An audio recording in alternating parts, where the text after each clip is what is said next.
The sky above the capital of Varelia was calm, but the ground below told a different story. Smoke rose from distant fields, and the air carried the sound of shouting soldiers and rumbling machines. The Queen of Varelia stood on the balcony of her high palace, eyes narrowed as she looked toward the mountains where her scouts had vanished without warning. She was a tall woman, dressed in armor made of gold and violet metal, her face sharp and unshaken. For years her rule had been peaceful. Her borders were respected, and her enemies feared the strength of her fleets. But now her youngest daughter was missing, and unknown ships had entered their skies. No one could understand where the ships had come from. They bore no royal flags, no markings, and no language anyone recognized. Yet they moved with deadly purpose, burning outposts and jamming their signals. The Queen's generals feared this was only the beginning of a larger invasion. In the war room, glowing maps showed enemy movement in red lines across Varelia's northern border. Her advisors spoke in worried tones, suggesting a retreat, but she raised a hand and silenced them. Her voice echoed through the chamber as she gave her orders. No one would flee. Varelia would stand, across the stars, deep in a hidden part of the galaxy. Her lost daughter, Princess Aira, watched the events from an old cargo ship. Her face was pale, her eyes locked on the screens. She had not been home in years, and now she feared she could never return. She turned to the man beside her. He was not Varelian. He was human. His name was Cade, tall, strong, with scars down his arms and fire in his eyes. Aira had met him while escaping an arranged marriage. He had saved her from a black market prison and taught her how to survive outside royal walls. Now they were married. Cade leaned forward and touched a button on the panel. "Those ships are not from Earth," he said. "I've seen designs like that only once, and they don't follow anyone's laws." His voice was calm, but Aira could see the tension in his jaw. Whatever was happening back home was no accident. The ship's eye blinked red. Enemy signal detected. Cade stood quickly and grabbed his weapon, motioning Aira to hide. But she shook her head. She wasn't just a princess anymore. She was his partner. Together, they prepared for what came next. A sharp crash rocked the ship as metal scraped against their hull. Back on Varelia, strange energy pulses had begun to hit the capital's defense shields. Nothing like this had ever been seen before. The engineers called it fold tech, something that could only come from a race far older or far more advanced than their own. The Queen realized this was no simple raid. An emergency message flashed across her private channel. A spy drone had returned from the enemy side. The footage showed something chilling. Among the attackers was a female with glowing violet skin, just like Aira. The Queen stared in silence, her heart twisting at the impossible sight. She dismissed the room. Alone in her chamber, she replayed the footage again and again. The figure wore combat gear, held a blade made from neutron stone, and fought like someone trained in both royal and outlaw styles. It looked like Aira, but why would her daughter fight against her homeland? Meanwhile, Aira and Cade had escaped the enemy boarding team. They flew low between asteroid fields, avoiding trackers, using old smugglers' paths Cade had memorized years ago. Aira gripped the seat tightly as they weaved through danger. The closer they got to Varelia, the more she felt the weight of her past. She had wanted to return one day, to explain everything, to show she had found love, not shame. But war had arrived first. And now she wasn't sure if her people would ever accept the human she loved, or if her mother would even recognize her anymore. The thought cut deeper than any blade. Cade looked over and placed a hand on hers. "We can run," he said softly. "We can live our own life far from all this." But Aira shook her head. She couldn't run this time. If her people were under attack and someone was pretending to be her, she had no choice but to fight. Cade nodded. He didn't like it, but he understood. That was the thing about humans. Once they gave their heart, they didn't let go. And neither did Aira. She would go back home, not as a lost daughter, not as a princess, but as a warrior beside the man she chose. Era woke to the sound of the ship's warning alarm. Red light flashed across the control panel. Cade had already slipped into his armor and stood at the door with a plasma rifle in hand. His face was calm, but his hands were ready. A strange drone had latched onto their hull. It buzzed like a hornet and had claws that clicked against the metal. Cade moved quickly. He opened a side hatch, leaned out, and shot the drone clean off. The ship jolted as the drone exploded against an asteroid. Era stepped beside him. Her eyes were tired, but her spirit wasn't broken. She looked out at the starfield and whispered that they were close. Varelia was only one jump away. One more push, and she would be back in the skies of her homeworld. But things had changed. Her mother had changed. The Queen had already sent orders to shoot down any unidentified ships. Era's old ID codes would not work anymore. She would be seen as a threat unless she revealed who she really was. Cade stared at her as she explained the risk. He asked her one question. "If we land, will they try to kill me?" She didn't answer at first. Then she nodded. Varelians had never accepted humans. They saw them as primitive and violent. Many called them parasites. Still, he didn't flinch. "Then I'll just have to show them I'm more than that," he said. He strapped on a second weapon and walked back to the controls. His voice was calm, but Era could feel the heat behind his words. Cade was ready to face her people. The ship's drive activated and tore through space like a silver arrow. In seconds, they broke through the Varelian border. Defense satellites spun toward them, lasers locked on. A robotic voice demanded identification. Cade stayed silent. Era took the mic and spoke. "This is Princess Era, daughter of Queen Relin," she said. "I return with a warning. We are not your enemy." There was silence on the other end. No one responded. Then, the lasers fired. Cade pulled the ship into a dive as streaks of light burned the sky around them. On the ground, Queen Relin watched the attack through a screen. Her hands tightened into fists. Her advisors told her the intruder claimed to be Era. She refused to believe it. Her daughter would never fly into battle next to a human, but deep inside, a small part of her heart cracked. What if it was true? What if her lost child had returned? What if the human beside her was not a captor but a husband? She turned away from the screen and gave no answer. Her silence was her command. Era's ship crashed near the edge of the northern mountains. Smoke rose from the engines. Cade pulled Era from the wreckage, dragging her into the cover of trees. Troops would arrive soon. They had to move fast or be caught.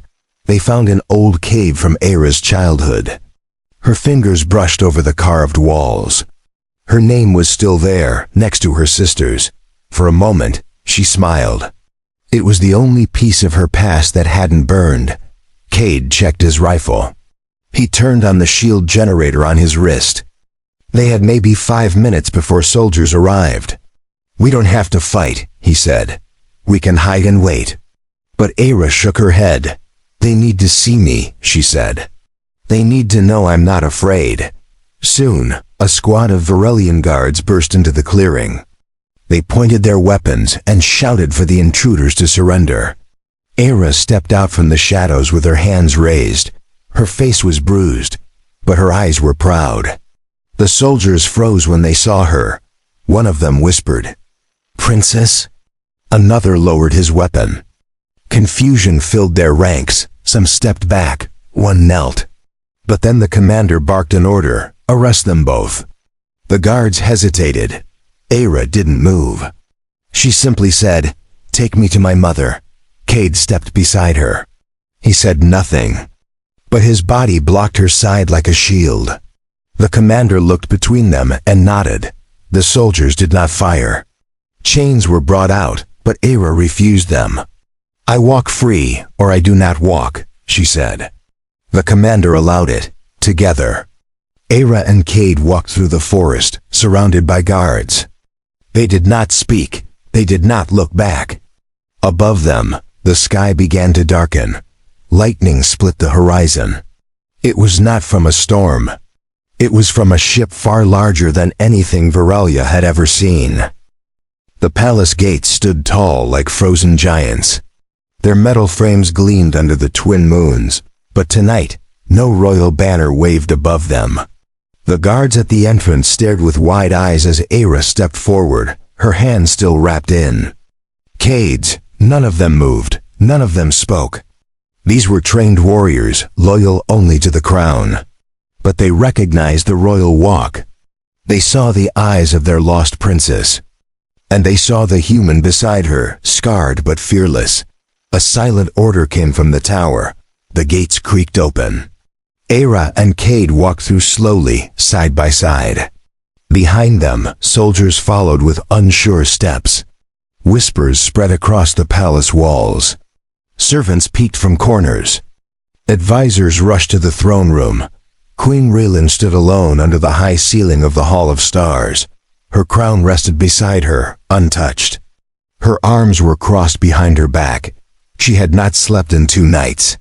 She had not spoken in 1. Her mind fought between love and law. The large doors opened with a loud echo. Aira entered first, head held high. Her armor was dusty and torn, but her steps never slowed. Cade walked 2 steps behind, silent and watchful. His presence filled the room like a distant thunder. For a moment, no one spoke. The queen's eyes locked with her daughter's. Old memories rushed forward, of lullabies, of bedtime stories. Of the day Aira vanished into the stars. A wall of pain cracked deep inside the queen's chest, but she showed nothing. Aira bowed low, as was the custom. "Your Majesty," she said. "I return not as a runaway, but as your blood." Her voice was clear. Her words carried through the chamber like wind across water. The queen said nothing. Her silence was sharp as steel. Then her voice came, cold, royal, and full of power. "You return with a human. Why?" Aira took a breath. "He is my husband." She answered, "He is my shield, my reason, and my choice." Gasps echoed around the chamber. The queen's hand twitched. Cade didn't flinch. He stepped forward once, placing himself beside Aira. He said nothing. His presence alone was enough to make a statement. This was not a slave. This was not a servant. This was a man willing to face an empire. Queen Raylan narrowed her eyes. "And do you love him?" she asked. Aira didn't blink. "With everything I am," she said. The queen turned her gaze toward Cade. "And you?" she asked. "Do you stand here as her protector or her poison?" Cade's voice was calm. "I stand because she chose me," he said. "And because I will never let her stand alone." The queen stared into him. She looked for lies, for weakness, for fear. But she found none. Only the raw fire of a man who had survived beyond royal borders. A heavy silence returned. Then, one of the advisors stepped forward. "Your Majesty," he said, "the invaders are moving again." They destroyed 3 more outposts while this scene unfolded. The queen raised her hand, and the man fell silent. She turned back to Aira. "Do you know who leads them?" she asked. Aira's face darkened. "I've seen their commander," she replied. "She wears a face that looks like mine. She wears my voice, but she is not me. She is a clone, made to break you from within." Gasps filled the room again. The queen's jaw tensed. "Who made her?" she asked. Cade answered this time. "A faction called the Nullborn. They use stolen DNA, old tech, and false memories. They want to spark civil war in powerful empires." The queen's fists clenched. "They seek to tear Veralia apart by putting a false heir on the throne," she said. "And if the people believe it, we will burn ourselves before they fire." A shot. Her voice had fire again. Her command returned. Aira stepped forward. "Then let them see me beside you," she said. "Let them see the real blood, not the copy. Let them see I did not come to steal the crown, but to protect it." The queen stared at her daughter, then looked at the human again. "People will not accept him," the queen said. "They will call you impure. They will demand exile." Era's voice was firm. "Then they will learn. One day, if not today. But if we don't stand together now, we won't have a tomorrow." The queen slowly stepped forward. She stood face to face with Era. Then she did something no one expected. She raised her hand and touched her daughter's cheek. "You're still warm," she whispered. "Not a ghost. Not a weapon. You're mine." The queen's hand dropped. Slowly, her fingers trembled before she turned away. She gave no order to the guards. She gave no rejection to her daughter. But she also gave no welcome. She simply walked toward the royal chamber without a word. Era followed in silence. Cade walked behind them both, his hand never straying far from his holster. Every step echoed through the marble halls. The past hung heavy in the air. Memories of family dinners, of royal lessons, of laughter now long gone. They entered a private room lit by skyglass. The queen motioned for the guards to leave. Once the doors closed, she turned sharply. "I cannot make the people accept him," she said. "But I can make them listen. If you truly want to protect this throne, there is only one way." Era stood tall. "Tell me what it is," she said. The queen looked toward the stars. "You must face your clone. In the old way. In the arena of the ancients. Let the people see the truth through combat. Let your blood speak for itself." Cade stepped forward. "She's not a soldier anymore," he said. "She shouldn't have to prove herself with blood." But Era raised her hand gently. "It's the only way," she said. "If I walk away from the challenge, the people will follow the fake. I have to fight." The queen nodded. Her face showed no pride, no sorrow, only duty. "The clone has already accepted." She sent a public message to the people. "She calls you a shadow, a broken version, a traitor." They will gather by the millions to watch. In the outer cities, holograms of the clone appeared in the skies. She wore royal armor and spoke with the same voice as Era, but her words were poison. She promised to restore Virelian pride.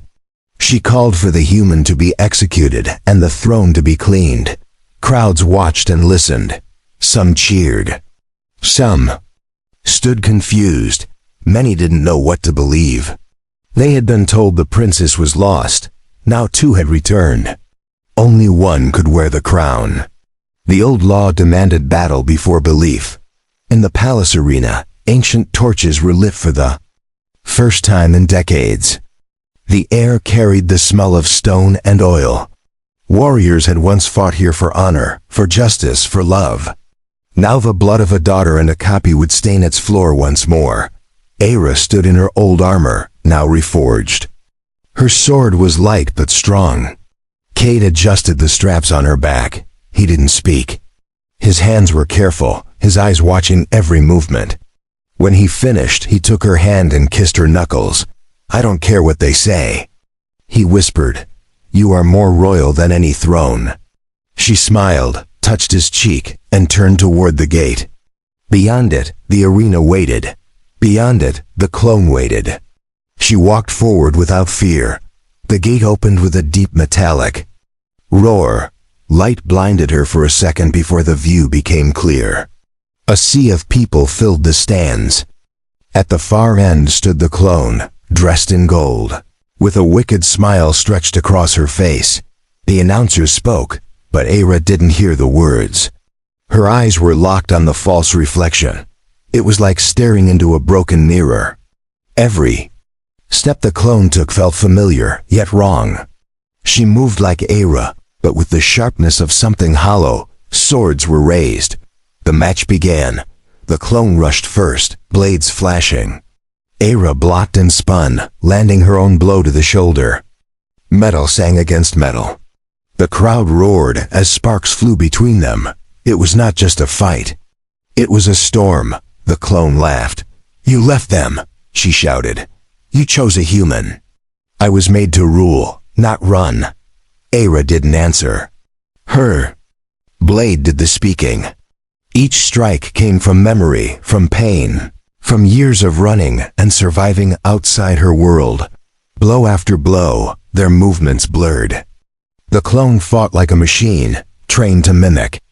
But Era fought with something deeper. Her heart drove her hand. Her love guided her feet. Her soul was something the clone could never copy. Then, the final strike came. Era ducked, rolled, and drove her blade through the clone's chest. The fake gasped, eyes wide, mouth trembling. How? She whispered. Era stepped close. Because I lived, she said. And you were only programmed to pretend. The clone fell. The arena fell into silence. Then, a voice cried out, Long live the princess. Another shouted, Long live the queen's blood. One by one, the crowd stood and raised their fists. Era stood in the center, breathing hard, but victorious. Era stood in the arena's center, her chest rising and falling. Blood dripped from her sword. Her armor was scratched but whole. The crowd surrounded her like an ocean of voices. Some chanted her name. Others knelt with hands over hearts. None looked away. From the royal box, Queen Relin watched her daughter with wet eyes. She had doubted her return. She had feared a traitor's heart. But now she saw her own fire in Era's face. A mother's silence broke into a proud nod. The clone's body was taken away. It moved like a broken puppet, lifeless and light. No bloodline, no soul, just data wrapped in flesh. The people had seen the truth. The throne's test had been passed. The queen's blood had survived. Later that night, Era sat alone in the quiet garden of the palace. Trees swayed gently. Flowers bloomed around the fountain. This had been her favorite place as a child. Now she felt like a visitor in her own memory. She ran her fingers across the stone bench. Cade approached without a word. He sat beside her, placing something small in her hand. It was a charm, half metal, half crystal. I made it on our first ship, he said. Didn't know when to give it to you. She closed her hand around it and smiled. You're not just a fighter, he said. You're a storm. You move through everything and still stand. Era looked up at the stars. Her face was calm, but her mind raced. Winning the fight doesn't end the war, she said. The Nullborn are still out there. In the command tower, Queen Relin gathered her advisors. A large map glowed on the wall, filled with red markers. Nullborn activity was spreading faster than expected. Silent planets, disrupted trade routes, vanished fleets. It was clear something bigger was coming. An old general spoke. They use our faces to turn us against each other. They don't need armies. They just plant doubt. The queen nodded. And now they know our throne has united with a human. That makes us their next target. She summoned Era to the tower. Cade followed behind, eyes sharp as ever. When they entered, no one objected. Even the stiffest nobles had watched the arena. Even the strongest doubters had seen the truth. Still, tension filled the air. We must strike first, Era said. We know the location of their outer lab. It's not far from the Varelian border. If we move now, we can destroy it. Before they make more copies, her words held weight. Her tone was no longer a daughter's. It was a commander's. The queen gave a slow nod. You will lead the strike, she said. And you will take Varelian forces with you. Era bowed her head in respect. Then I ask one more thing, she said. Let Cade command the scout unit. He knows their tricks better than we do. Few advisors frowned. One began to object. Your Majesty, that man is not of our blood. He has no place leading Varelian soldiers. But the queen raised her hand. And yet he stood beside my daughter while you all stood in fear.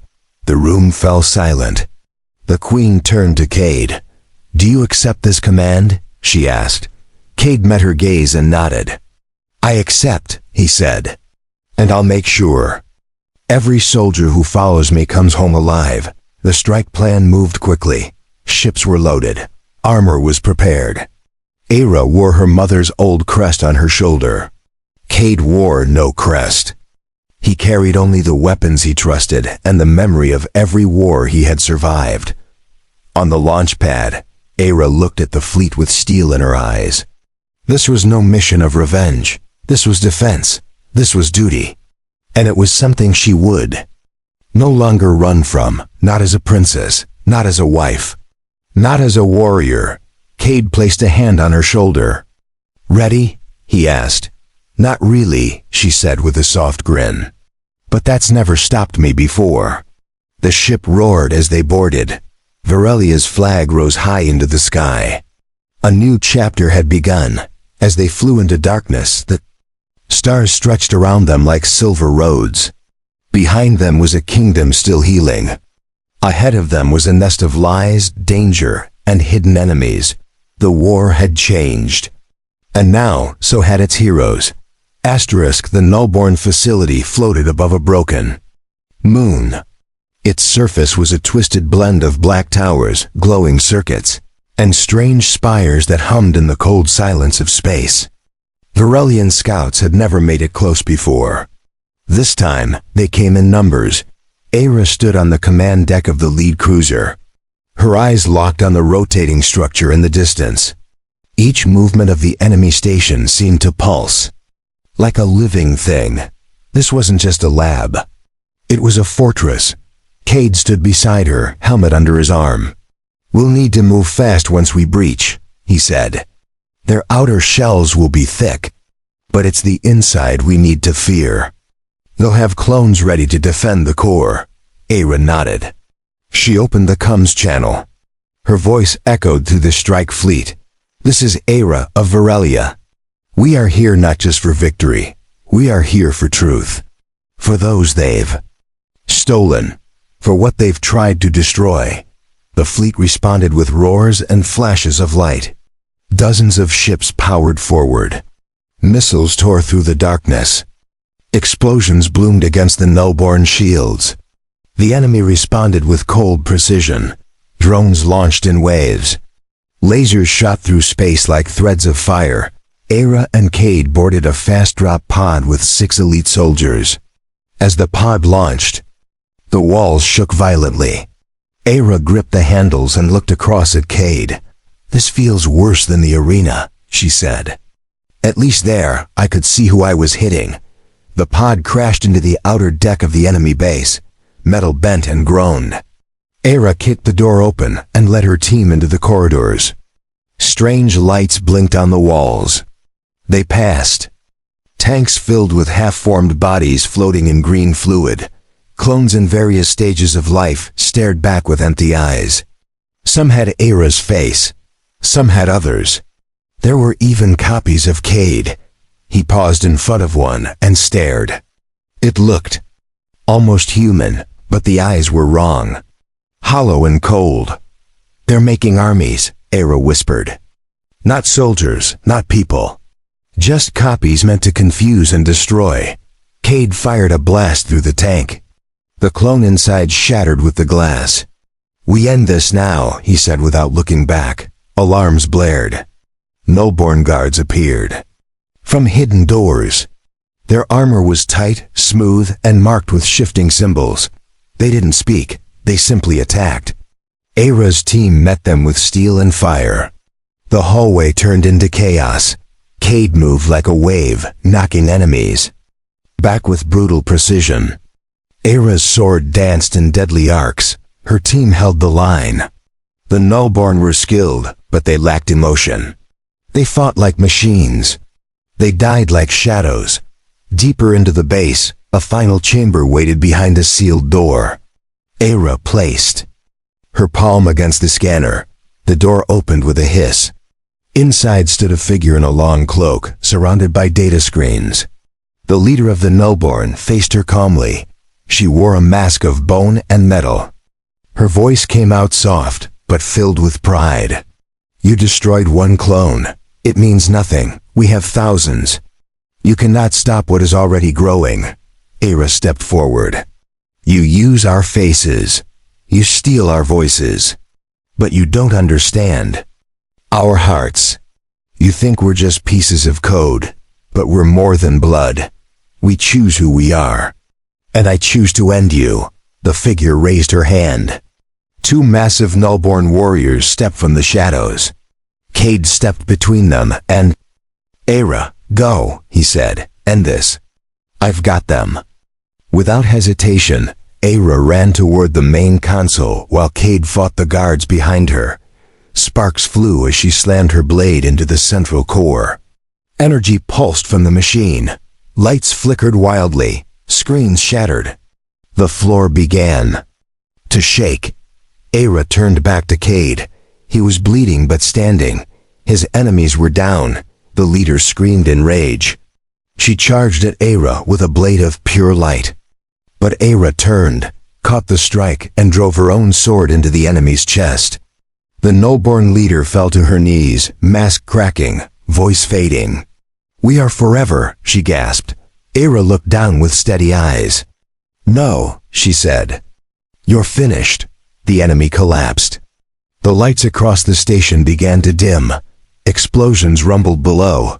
Cade limped toward her. We need to go, now. She helped him stand, and they ran for the exit. The ground beneath the Nullborn station cracked as its inner systems failed. Flames burst from the walls. Pipes hissed as pressure released into the air. Era and Cade ran through the corridor, each step sending tremors across the metal floor. Path behind them collapsed. A fireball rolled down the hallway, swallowing everything in its path. Cade pushed Era forward. Faster, he shouted. There's no second chance if this place falls before we reach the ship. Era's heart pounded in her chest. Not from fear, but from determination. She could not die here. Not after everything they had done.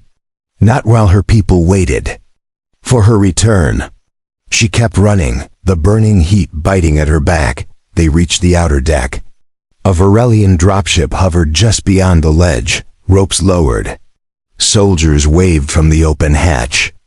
Era didn't wait. She grabbed one rope and climbed.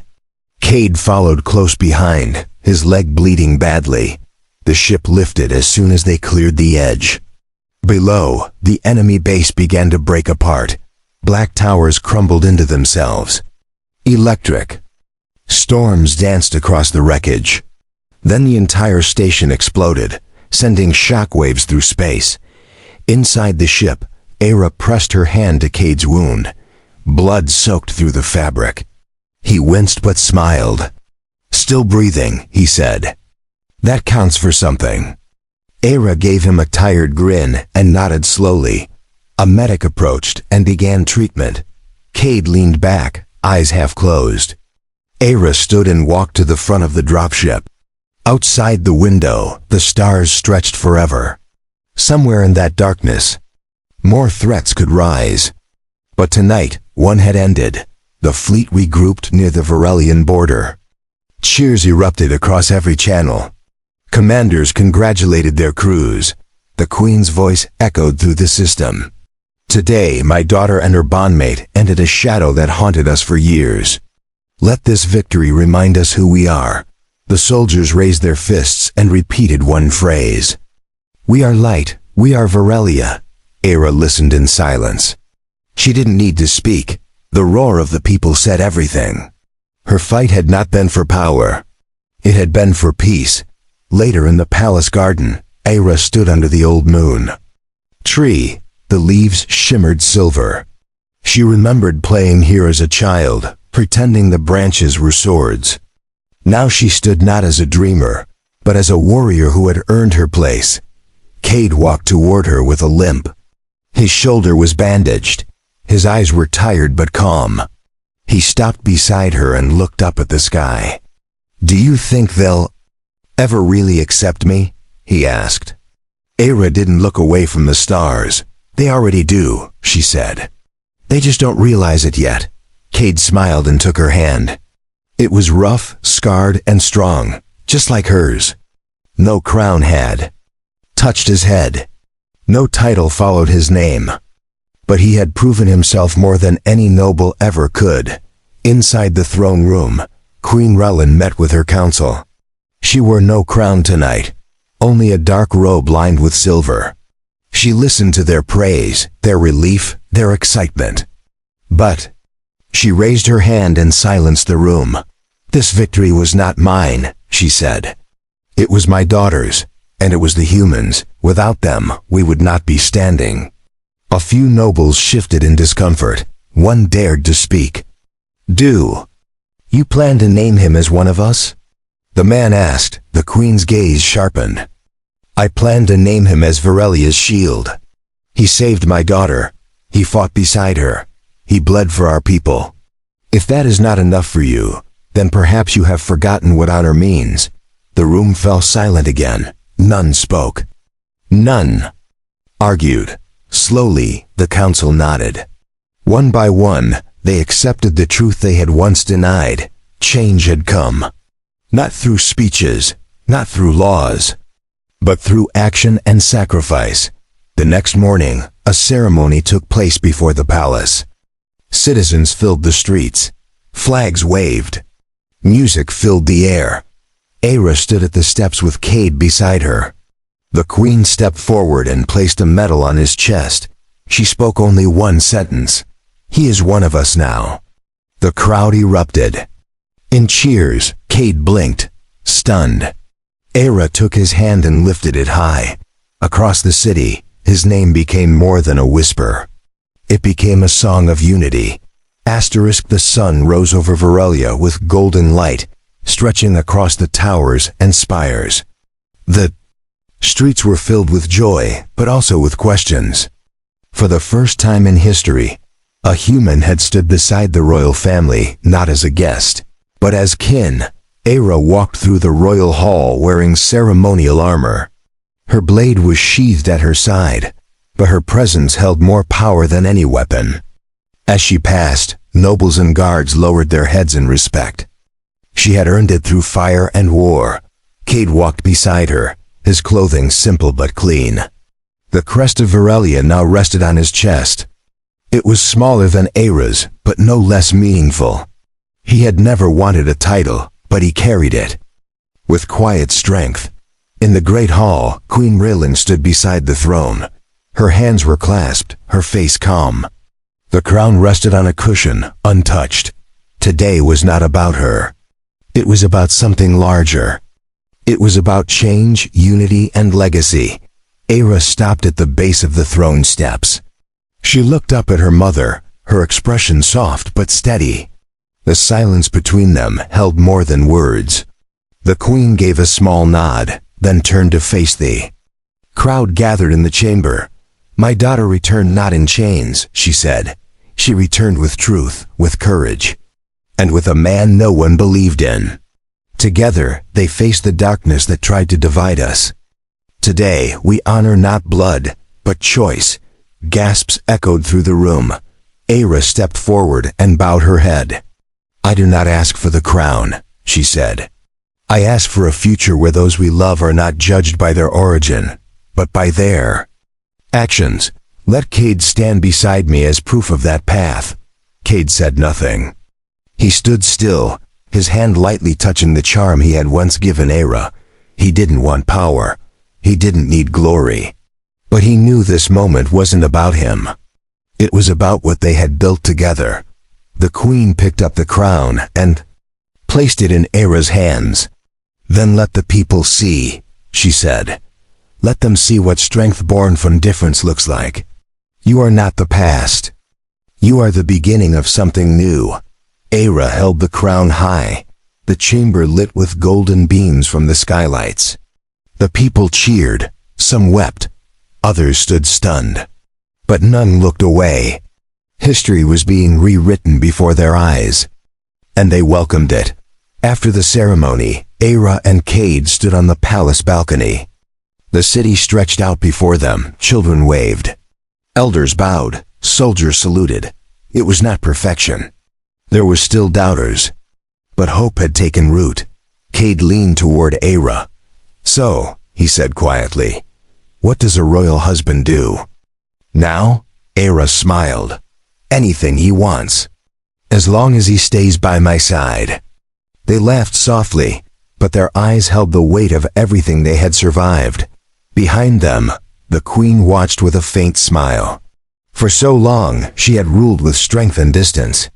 But now she saw that love could be a weapon just as sharp as steel. And sometimes, it could also be the shield that saved a kingdom. In the weeks that followed, peace talks spread to neighboring systems. Enemies became allies. Trade resumed. Old grudges began to fade. The story of the human and the royal became a symbol, not just for Virelia, but for others across the stars. Aira took command of the fleet. Cade led a new training course focused on cross-species tactics. Together, they rebuilt what the Nullborn had tried to break. Where there had been fear, they planted unity. Where there had been lies, they planted truth. But they never forgot what it cost. Each year, on the day of the battle, they returned to the garden. They lit a small flame for those who fell.